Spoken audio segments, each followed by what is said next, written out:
บ้านจะไปไซนี่นะบ้านจะไปมึงแหน่ขี้มูกฮะ มูกออกมูเช้าอยู่ กินอยู่ไรยากะ กินยาง่ายอยู่แต่ว่าเอาเช้าตอนหอดงานมันเช้ายังเบิ่งนอนนะเบิ่งนอน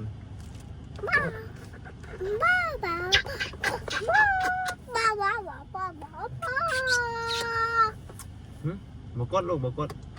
ดมันบ่เป็นตอนคืนนี่ลูกหมดได้หมดไว้มาเลยปิดแล้วแม่ลูกปิดแล้วแม่ไพ่น่ะปิดให้กันไปน้ำบาดแล้วแม่เลย เป็นหน่วยสร้างมาเห็ดไฟเฮือนตัวมันมีหลอกไฟเสียบ่สร้างคำเอายังไปชื่ออยู่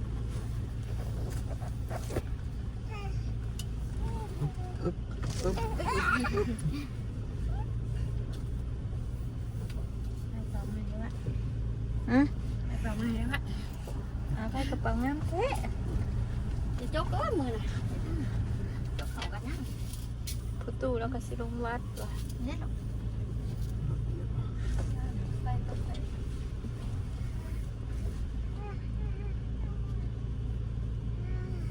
ถ่ายเตรียมไว้แล้ว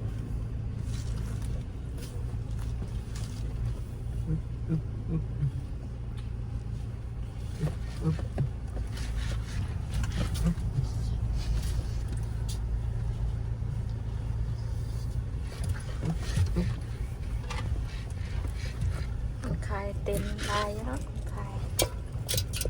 บาทเอ้จีนไปหาเงินแต่ว่าจักเราไปเที่ยวจักเราไปยังแล้วจีนไปเทพแล้วบาทเลย กินไปเชฟ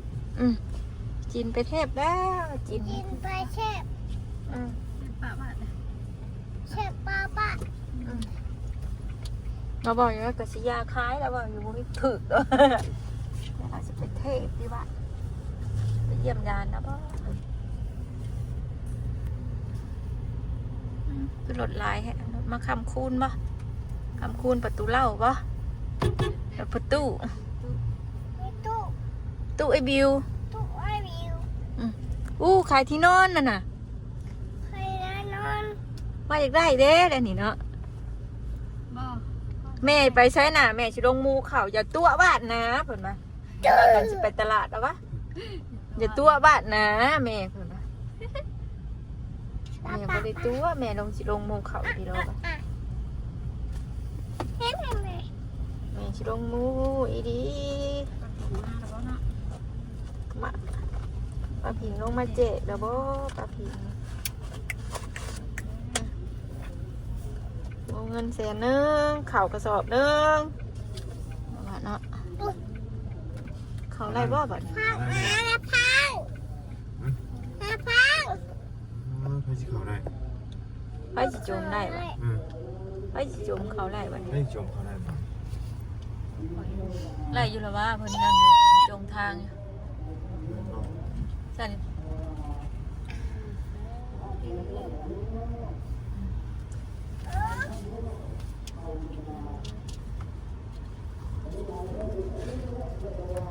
คนขายเต็มบ่เลยบาท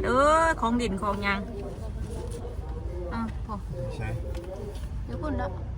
มีแล้ววะ อยู่ลุมเลยเก่าหนักกระสอบสลายอยู่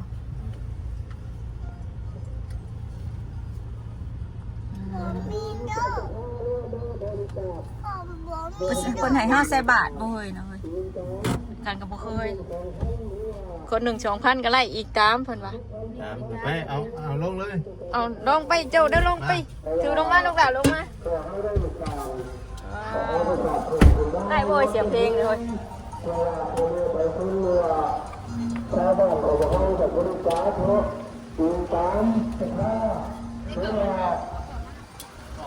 ท่านมีสองท่านมีคือทุกหาทุกอย่างมีการเมื่ออันนี้กับเราแต่ว่าพวกเขาเป็นทุกตัวแทนทีนี้อันนี้กรรมการของพวกเขาเนาะที่ว่ามีเป็นมาเป็นจับไปไหนอะไรเต้วันนี้มีกิโลป่ะ ในบ่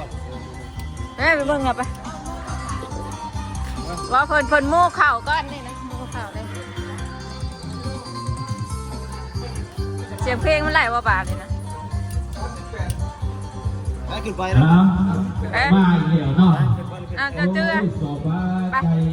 ขึ้นบอลใช่ปะ ปรับเพล เอง อ มา เ เฮ้ย อ้าวแพ้เนี่ยอ้าวป้า ในหัวในจอมเอาโกโมตนาเอาคนจักโลกกี่ดี38กิโลแล้วก็ปัจจุบันใจตัวใดก็บอกคนนี้100,000ก็ได้มาเป็นที่เรียบร้อยแล้วเนาะมาต่อมาอีกเอามาเพื่อขอสายตัวนี้ หมู่เข่าพี่น้องเลยเนาะได้38กิโล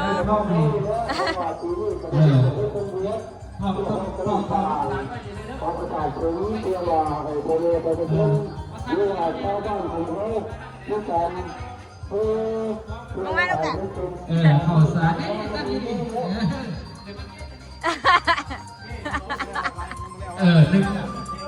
1 กิโลข้าวสาร1 กิโล เอาทองข้าวสาร อยู่100,000 กีบเด้อข้าวสารเขียนใช่ว่าข้าวสาร1 กิโลเดี๋ยวเอาผัวโมตนานับกันเด้อกับบุญรวมศาสตร์ตัดบาตรรวมกันจะดีต่อไปจอมันจะดีมีแห้งต้นเก็บจากที่ใดต้นต่อจะดีมีลูกค้าทุกคุณกรรมน้ำคู่คุณพานรักษาเทวดาคุ้มครองจะดีต่อไปขอเงินในของเงินในมากเงินหมื่นในขอบ้านเงินล้านของบัญชีเด้อจุ๊บจ่อเด้อทุกคุณกรรมน้ำคู่อยู่ดีมีแห้งสุขภาพเข้มแข็งตลอดปีตลอดไปเด้อเอาสาธุสาธุ เลาะบังกันว่าจะก่อนป้าบุญแจกทั้งได้จ้ะ ลากาว่าได้บริจาคเวลาเมื่อของประชาชนเนาะกาจะพันชี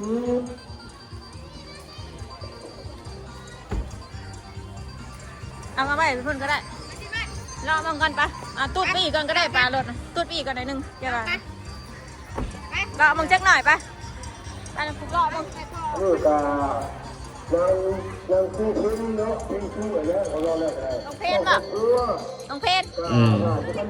เอาสลัด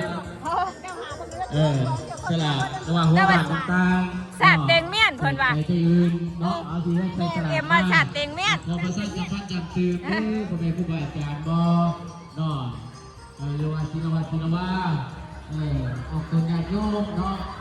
ที่มาจากมายืนนะออกไปนั่ง ใช่ป้าบุญน้องมาแจกก่อนได้ป้าบุญนะยังไม่ลงมาบ่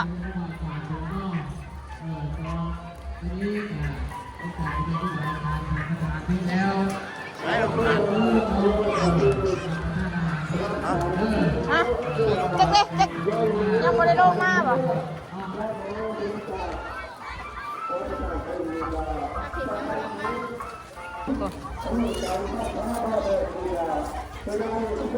หมักแตงใหญ่เฮ้ยสวัสดีเฮ้ยซื้อหมูสวัสดีกินนะเฮ้ยอ้าว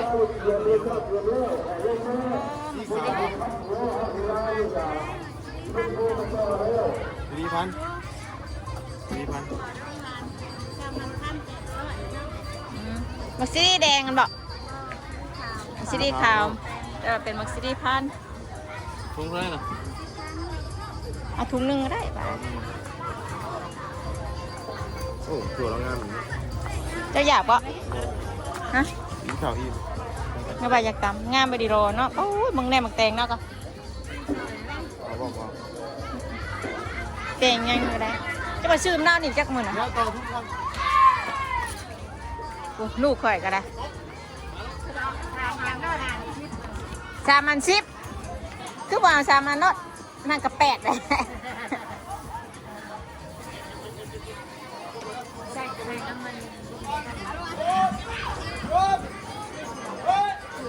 โอ้ยน่ะมาแล้วป้าพิงมาแล้วถ้ากินน้ำป้าพิงกันโอ้ป้าพิงมาแล้ว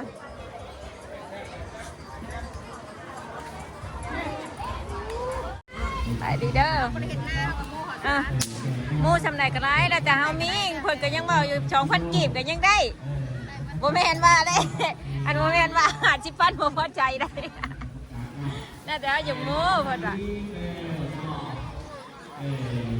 เบิดแล้ว แล้วบรรลุเบิดแล้ว นี่น่ะตัวนี้ ผู้การผู้เสือพวกคือเข้าทีมทีมบ้านบ้านนี้เด็กเด็กเพื่ออยากจะได้ประกวดประกาศเป็นนี้เข้ามาเอ็นพีอันนี้จะเอาไปได้หรอเด็กที่ยังไม่แล้วแต่ในวันนี้ทางบ้านที่เขาแล้ว 9 โลพันไก่9,000อีหน่อของละ9 โลนี่เป็น9,000 ข้าวมูอยู่นี่ก็ตั้งหากก่อนก็ข้าวมูอยู่นี่ก็ตั้งหากเพิ่มกันตั้งหากก็นั่นเข่านั่นน่ะนี่กูดาวสามเบิกกูไปตัดเบิกออกเลย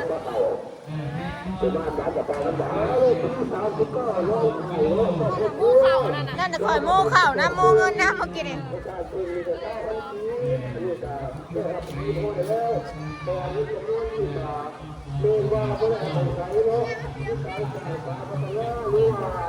ในคนล่างของบ้านพวกเราเนาะอันนี้ก็ไม่ได้ว่าให้ด้วยวัดกับใจผู้บริหาร ว่าไปมูเนี่ยพ่อมูประสาทเพิ่ง เป็นพวก น่ะบอลพวานเพิ่นนี่น่ะจดน่ะ การต่างการมาแล้วที่บ้านของพวกเราเนาะที่ว่าหลายคนเชื่อกันเนาะตลาดเป็นใจเนาะถ้าได้แล้วก็ดีว่าเป็นของบ้านของพวกเราเลยเป็นที่ของของพ่อแม่ของคนหรือว่าลูกหลานหรือว่าใกล้ๆกันนี้เนาะหรือว่ามาบริจาคกับเรื่องนี้นะนี่ก็เป็นวิธีเสียงเนาะ 9,000กีบเนอะดูกินอีกรอบ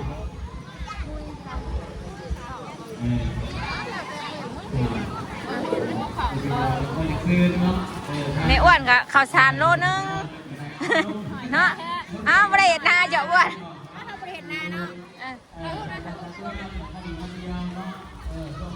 พี่น้องเนาะเฮากับโม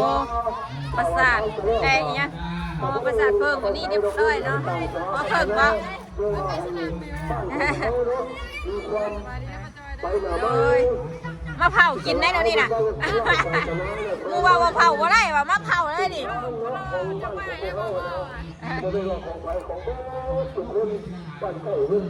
เห็นนะเฮ้ยเกิบนะ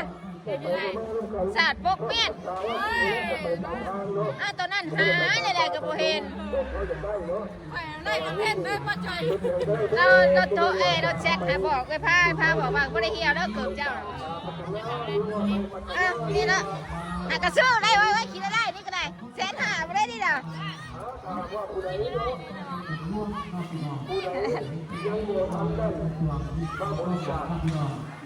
ตัวต้นอันนี้เลยวะยังไม่ทันบอกว่ามันถึง คือว่าการรักษาสกุลเอง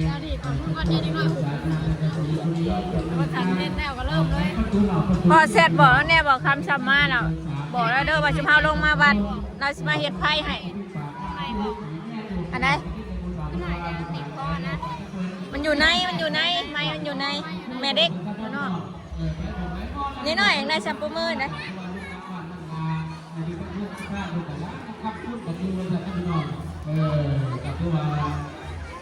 กินบ่กินข้าวอยู่บ่แจกแล้วเอ้ยน้ำมาเลย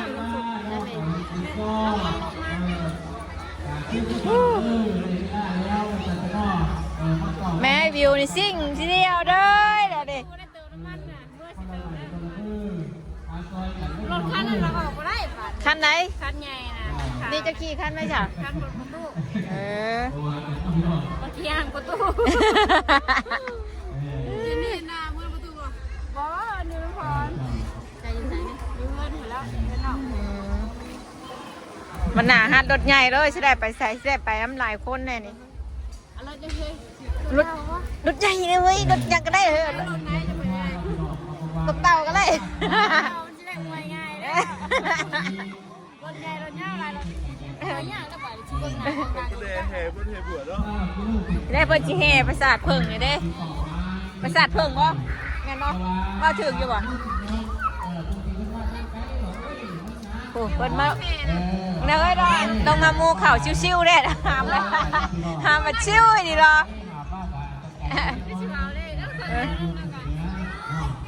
เอาไม่เลยเนาะ ปีนี้ก็สิได้ลายอยู่ว่าบ้านเนาะปีนี้เนาะยิบปากเลยเข่าลงมามูเลยยิบปากเลย ทางจับ วันหนึ่งที่เขา โดยอ้าวสิเริ่มแล้วได้สิเริ่มแล้วได้ ตอนบ่ายตอนนี้แหละตอนนี้แหละ สบายดีเด้อไม่เชื่อเด้อมือย่างมือเลยย่างมือสบายดี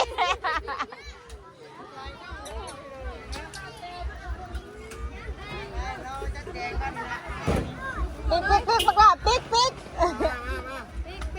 พอดีแล้วแจกเยอะมากเลยค่ะ อาจารย์ได้ยังอาจารย์นะ ต้นก็แจกต้นได้ยังน่ะเอาของกันนะแม่น้ำปีก่อนว่าเฮ้ยทำแล้วยังบ่ร่วมอยู่บ่เลย อาจารย์นี่น้ำฮีโร่ น้ำเปล่าแม่นั่นมากินทางนี้ ต่อแถวเด้อ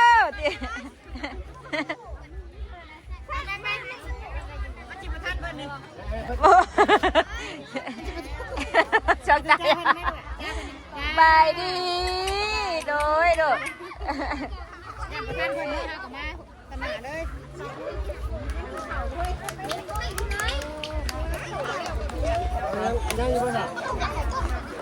เอากลับมาเลย ต่อแถวเด้อประกาศเด้อต่อแถวลูกกะไปต่อแถวเดี๋ยวเห็นได้ทั้งนี้เลยเด้อ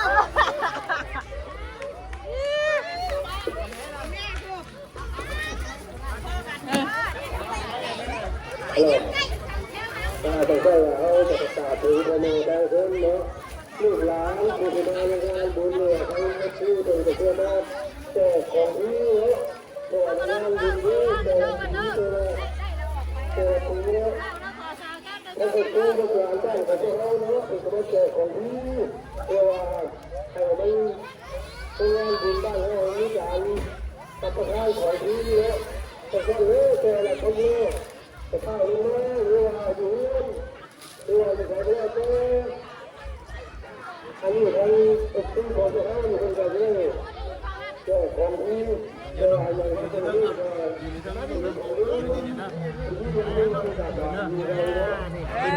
ยืนเด้อเด้อแม่จับกล้องให้พ่อกันเด้อ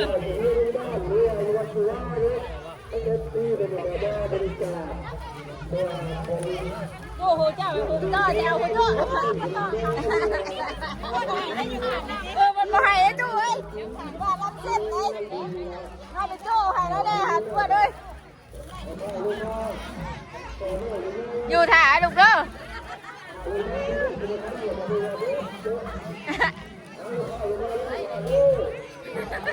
เด้อเด้อบอนั่นเด้อผุนเด้อ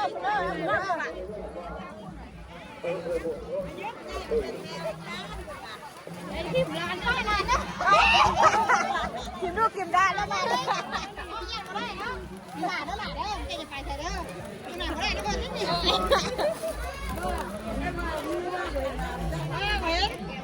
ก็จะเอาว่านะมันก็เห็นนะนี่ไปให้มันเป็นทางไม่เดี๋ยวเลยหลายไว้เนาะเป็นแถวเด้อ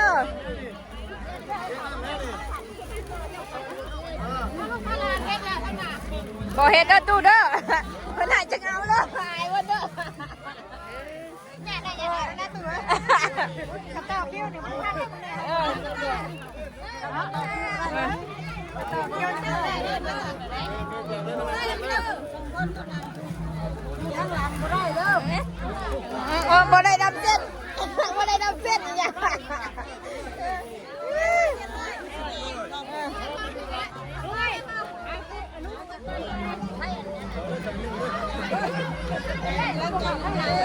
ใจเย็นๆดูใจเย็นๆนะใจดีกันเขาข้างหลังคนบ่ได้บ่ได้พูด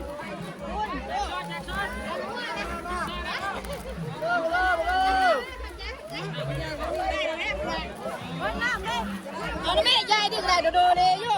เอาแม่จะได้อะไรเอาแจกให้เลยที่นอนใส่ไปเลยเนี่ยลูกขอบใจว่าแม่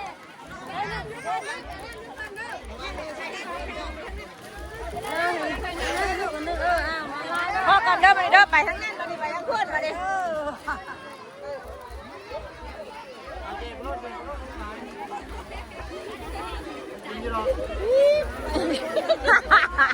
เว้ยเด้จะจับตีนไปเด้อ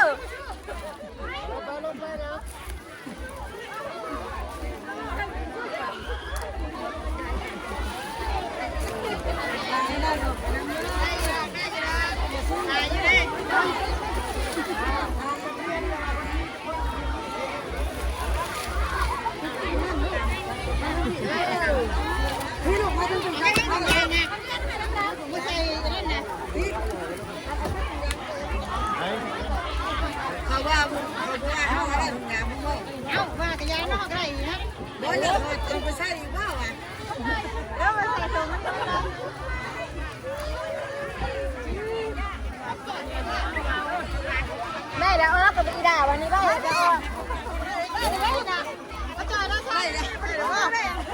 ไม่มีมือไม่ได้ต้องมือไว้นี่นะเอารถมึงเนี่ยมือขนาด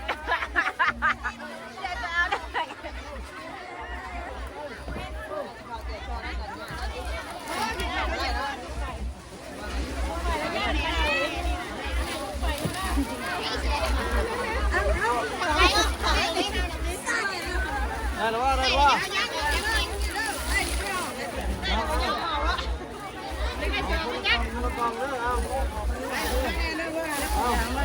ดมมือกันเด้อคนละกล้องเด้อคิดใจผู้บ่ได้เด้อ